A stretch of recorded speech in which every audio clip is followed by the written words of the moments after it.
Base sa report sa Provincial Health Office sa Davao Oriental, 319 na ka mga individual ang apektado sa diarrhea outbreak sa lungsod sa Caraga, kung diin 313 niini ang mga residente sa Barangay Santiago. Kaganihang buntag Pebrero 1, nagpadala na og team gikan sa Provincial Health Office alang sa paghahimong emergency response sa nahitabong outbreak.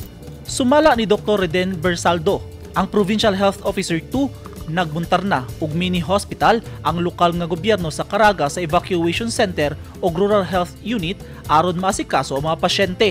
Kaganihang buntag, 28 ka mga pasyente ang na-admit sa evacuation center, samtang gi-admit sa Davao Oriental Provincial Hospital sa silingang lungsod sa Manay ang mga severely dehydrated nga mga pasyente.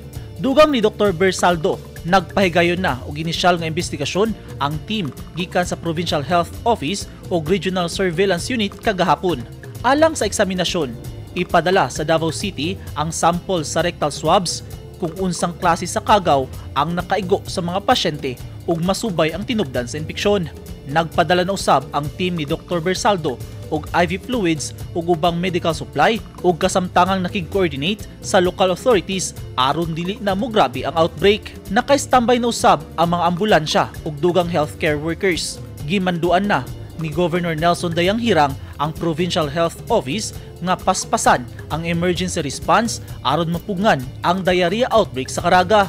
Kahinumduman nga niadtong Oktubre 2021, duna sab nahitabong diarrhea outbreak sa Caraga kung diin 80 ka mga residente ang apektado.